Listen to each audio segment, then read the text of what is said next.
নমস্কাৰ ষ্টুডিঅত মই পৰিমিতা আৰু এই মুহূৰ্তত লৈ আহিছো এক গুৰুত্বপূৰ্ণ খবৰ অভদ্ৰামীৰ চূড়ান্ত সীমা অতিক্ৰম কৰা হৈছে এবাৰ সদনত আপৰ মহিলা পাৰিষদৰ অভব্য আচৰণ চেণ্ডেলেৰে মাৰ হুধালে বিজেপি পাৰিষদক যাৰ বাবে 15 দিনৰ বাবে নিলম্বন কৰা হৈছে এগৰাকী আপৰ পাৰিষদ মোহিনী জিনৱালক আমি এই মুহূৰ্তত জনাই আছো অভদ্ৰামীৰ চূড়ান্ত সীমা অতিক্ৰম সদনত আপৰ মহিলা পাৰিষদৰ অভব্য আচৰণ চেণ্ডেলেৰে মাৰ হুধালে বিজেপি পাৰিষদক 15 দিনৰ বাবে নিলম্বন হৈছে আপৰ পাৰিষদ মোহিনী জিনৱাল ষ্টেণ্ডিং কমিটিৰ গীতা ৰাবাটো নিলম্বিত হৈছে আমি এই মুহূৰ্তত জনাই আছো সেই খবৰ চৰম অভদ্ৰামী আৰু চূড়ান্ত অভদ্ৰামীৰ সীমা অতিক্ৰম কৰিছে এবাৰ আপৰ মহিলা পাৰিষদে বিৰোধী পাৰিষদলৈ মহিলা পাৰিষদে দলিয়াইছে চেণ্ডেল ৰাজধানী দিল্লীৰ পূব নগৰ নিগমত মহিলা পাৰিষদৰ অভব্য আচৰণ দিল্লীৰ ৰাজনীতিত আন এক এই অধ্যায় এনে এক ঘটনা পূৰ্বেও বহুবাৰ দেখা পোৱা গৈছে হয় চিয়াহী দলিওৱা নাই চেণ্ডেল দলিওৱা বা বিভিন্ন ক্ষেত্ৰত বিভিন্ন এনে ধৰণৰ ঘটনা দেখা পোৱা গৈছে এফালে জনপ্ৰতিনিধি আৰু আনফালে তেওঁলোকৰ মাজত কণ্ডল আভ্যন্তৰীণ কণ্ডলেই হওক লাগিলে ব্যক্তিগত কণ্ডলেই হওক লাগিলে আসলতে জনপ্ৰতিনিধিয়ে এনে ধৰণৰ কণ্ডলসমূহ যেতিয়া জনসমাজৰ আগত কৰি দেখুৱাই তেন্তে তেওঁ নিজে জনমানসত হেও প্ৰতিপন্ন হয় আমি আপোনালোকক এই দৃশ্যাংশ দেখুৱাই আছো এই দৃশ্যাংশ সোমবাৰৰ 15 দিনৰ বাবে নিলম্বন কৰা হৈছে আপৰ পাৰিষদ মোহিনী জিনৱালক 2500 কোটি টকা দুৰ্নীতি সংক্ৰান্তত সিবিআই গোচৰ অৰ্পণ কৰাক লৈ আম আদমি পাৰ্টি আৰু বিজেপিৰ মাজত মতবিৰোধ আৰম্ভ হৈছিল এই মতবিৰোধে পাছলৈ হতাহতি আৰু তৰ্কযুদ্ধলৈ ৰূপান্তৰিত হয় সদনত আপৰ পাৰিষদসকলে কৃষক আন্দোলনৰ সময়ত মৃত্যু খাবতি লোৱা কৃষকসকললৈ শ্ৰদ্ধাঞ্জলি প্ৰদান কৰাৰ দাবী উত্থাপন কৰিছিল যেহেতু এমাহ অতিক্ৰম কৰিছে কৃষক আন্দোলনে তাৰ পাছত এনেধৰণে আপৰ যিসকল সদস্য তেওঁলোকে শ্ৰদ্ধাঞ্জলি প্ৰদান কৰাৰ দাবী উত্থাপন কৰিছিল সেই সময়তে বিজেপি পাৰিষদে বকেয়া 13,000 কোটি টকাৰ সাহায্য সংক্ৰান্ত পোষ্টাৰ প্ৰদৰ্শন কৰে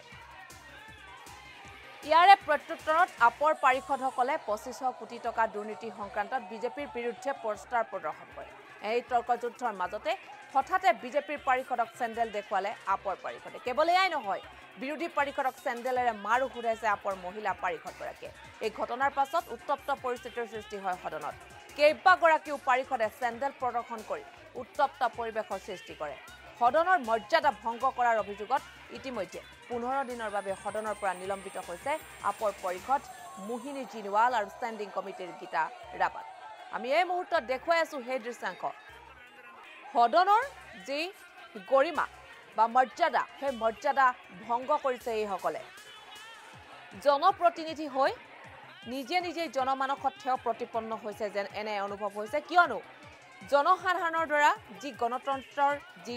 চৰকাৰ গণতান্ত্ৰিক পদ্ধতিৰে যি চৰকাৰ গঠন হয় সেয়া লাগিলে বিধানসভাই হওক সেয়া লাগিলে পৌৰ নিগমৰে হওক এইখন দেশত জনপ্ৰতিনিধিক নিৰ্বাচন কৰে জনতাই গতিকে জনতাই নিৰ্বাচন কৰি পঠিওৱা এইসকল জনপ্ৰতিনিধিয়ে এনেদৰে নিজৰ মাজত তেওঁলোকে সদনৰ ভিতৰতে দুয়োটা পক্ষৰ মাজত আপ আৰু বিজেপিৰ মাজত এনেদৰে কণ্ডল হোৱাৰ পাছত চেণ্ডেলে মাৰ হুধুৱাও পৰিলক্ষিত হৈছে গতিকে আসলতে জনপ্ৰতিনিধিয়ে কি কৰা উচিত আৰু কৰিছে কি আসলতে হ'ব লাগিছিল কি হৈছে কি এনে ধৰণৰ প্ৰশ্নবোধকৰ উত্থাপন হৈছে এনে সময়ত দিল্লীৰ ৰাজনীতিত বা অন্য দেশৰ ৰাজনীতিটো এনে ঘটনা ঘটা এয়া কিন্তু নতুন নহয় পূৰ্বেও এনে ধৰণৰ বহু ঘটনা সংঘটিত হৈছে সৌহিদিনা এখন সদনত য'ত মাৰ্চেল লগুৱাই বিধানসভাৰ অধ্যক্ষই বিধানসভাত যদি কোনো সদস্যই তাত কুৰহাল কৰে বা কণ্ডলৰ সৃষ্টি কৰে তেন্তে তেওঁক মাৰ্চেল লগুৱাই উলিয়াই দিয়া হয় কিন্তু উলুটা এক ছবি দেখিবলৈ পোৱা গৈছিল সৌহিদিনা এগৰাকী সদস্যই অধ্যক্ষক গতিয়াই উলিয়াই দিছিল আমি হে খবৰ প্ৰকাশ কৰিছিল তাৰ পাছত এবাৰ দিল্লীৰ ৰাজনীতিত অভদ্ৰামীৰ চূড়ান্ত সীমা অতিক্ৰম কৰিছে আপৰ এগৰাকী মহিলা পাৰিষদে। তাৰ পাছত 15 দিনৰ বাবে আপৰ পাৰিষদ মোহিনী জিনৱাল আৰু ষ্টেণ্ডিং কমিটিৰ গীতা ৰাৱাটক বহিষ্কাৰ কৰা হৈছে। অভদ্ৰামীৰ চূড়ান্ত সীমা অতিক্ৰম, সদনত আপৰ মহিলা পাৰিষদৰ অভব্য আচৰণ, চেণ্ডেলেৰে মাৰ সোধালে বিজেপি পাৰিষদক 15 দিনৰ বাবে নিলম্বন হৈছে ষ্টেণ্ডিং কমিটিৰ গীতা ৰাৱাট সহিতে আপৰ পাৰিষদ মোহিনী জিনৱাল। আপোনালোকে প্ৰত্যক্ষ কৰক ভালদৰে ভিজুৱেল, এই দৃশ্যাংশ প্ৰত্যক্ষ কৰক কেনেদৰে চেণ্ডেলেৰে মাৰ সোধোৱা হৈছে। এনেধৰণৰ ব্যৱহাৰ, এনেধৰণৰ যি অসভ্য আচৰণ এগৰাকী জনপ্ৰতিনিধিয়ে যেতিয়া কৰে, তেন্তে সেইগৰাকী জনপ্ৰতিনিধিক জনসমাজে কেনেদৰে আঁকোৱালি ল'ব বা অনাগত যি নিৰ্বাচন, সেই অনাগত নিৰ্বাচনত তেওঁ নেতৃত্ব দিব পাৰিবনে? এনেধৰণৰ প্ৰশ্নবোধকৰ উদ্ভৱ হৈছে এই মুহূৰ্তত। কিন্তু দেখা পোৱা গৈছে এনে ঘটনা কিন্তু পূৰ্বেও বিভিন্ন ধৰণৰ সদনত, সেয়া লাগিলে বিধানসভাৰ সদনেই হওক, সেয়া লাগিলে পৌৰ নিগমৰ সদনেই হওক, সেয়া লাগিলে কোনো জনসমাজেই হওক, কোনো এখন সভা সমিতিয়েই হওক, চেণ্ডেল দলিওৱা, চিয়াহী নিক্ষেপ কৰা ইত্যাদিকে বিভিন্ন কৰি আৰু কিছু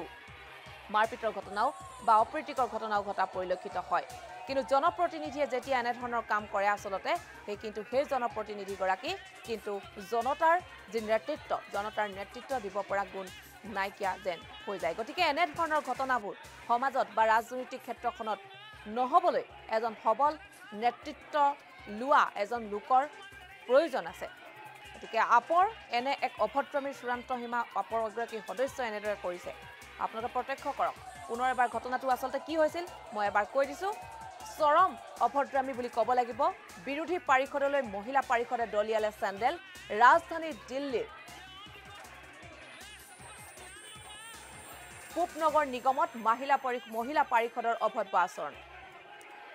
2500 কোটি টকা দুৰ্নীতি সংক্ৰান্তত CBI গোচৰ অৰ্পণ কৰাক লৈ আম আদমি পাৰ্টি আৰু বিজেপিৰ মাজত মতবিৰোধ আৰম্ভ হৈছিল। এই মতবিৰোধ পাছলৈ হতাহতি আৰু তৰ্কযুদ্ধলৈ ৰূপান্তৰিত হৈছিল। সদনত আপৰ পাৰিষদসকলে কৃষক আন্দোলনৰ সময়ত মৃত্যুক সাৱটি লোৱা কৃষকসকললৈ শ্ৰদ্ধাঞ্জলি প্ৰদান কৰাৰ দাবী উত্থাপন কৰিছিল। সেই সময়ত বিজেপি পাৰিষদে বকেয়া 13,000 কোটি টকাৰ সাহায্য সংক্ৰান্তত পোষ্টাৰ প্ৰদৰ্শন কৰে। তাৰ প্ৰত্যুত্তৰত আপৰ পাৰিষদসকলেও 2500 কোটি টকা দুৰ্নীতি সংক্ৰান্তত বিজেপিৰ বিৰুদ্ধে প্ৰদৰ্শন কৰে পোষ্টাৰ। গতিকে এনেধৰণৰ তৰ্কযুদ্ধৰ মাজতে হঠাৎ বিজেপিৰ পাৰিষদক চেণ্ডেল দেখুৱালে আপৰ পাৰিষদে। কেৱল চেণ্ডেল দেখুৱাই নহয়, বিৰোধী পাৰিষদক অৰ্থাৎ বিজেপি পাৰিষদক চেণ্ডেলেৰে মাৰো সোধাইছে আপৰ মহিলা পাৰিষদগৰাকীয়ে। এই ঘটনাৰ পাছত উত্তপ্ত পৰিস্থিতিৰ সৃষ্টি হয় সদনত আৰু কেইবাগৰাকীও পাৰিষদে চেণ্ডেল প্ৰদৰ্শন কৰি উত্তপ্ত পৰিৱেশৰ সৃষ্টি কৰে। সদনৰ মৰ্যাদা ভংগ কৰাৰ অভিযোগত ইতিমধ্যে 15 দিনৰ বাবে সদনৰ পৰা নিলম্বন কৰা হৈছে আপৰ পাৰিষদগৰাকীক। তেওঁৰ নাম হৈছে মোহিনী জিনৱাল